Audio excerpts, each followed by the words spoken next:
لیکن مجھے بہت عجیب لگ رہا تھا. مجھے ایسے لگ رہا تھا جیسے کچھ نہ کچھ عجیب و غریب تو ضرور ہے.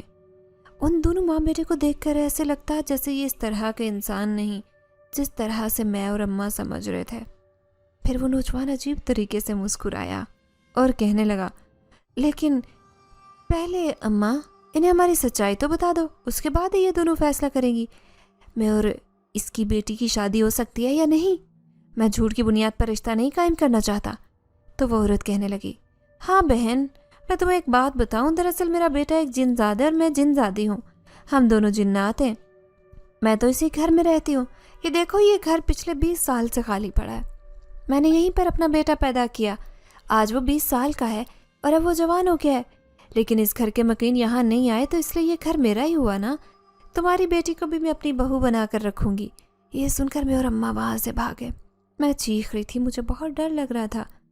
ہمارے سامنے آ کر یقین نہیں آ رہا تھا کہ وہ دونوں ماں بیٹے جنات ہیں اور ہم ان سے انسانوں کی طرح باتیں کر رہے ہیں. ایسے لگ رہا تھا کہ وہ دونوں ہمارے پیچھے پیچھے آ رہے تھے. تبھی اس عورت کی آواز آئی، رک جاؤ، میرا بیٹا تمہاری بیٹی پر عاشق ہو گیا ہے. اسے وہ بہت اچھی لگتی ہے. اپنی بیٹی کا رشتہ دے دو میرے بیٹے کے لیے. لیکن میں اور اماں نے وہاں رکنا گوارا نہیں کیا. اگلی صبح ہم نے ایک یتیم خانے کا رخ کیا، کیونکہ اس بھری دنیا میں ایک یہی ٹھکانہ تھا جو ہم دونوں ماں بیٹی کو مل سکتا تھا. وہ رات ہمیں نہیں بھولتی تھی. وہ بہت خوفناک تھی.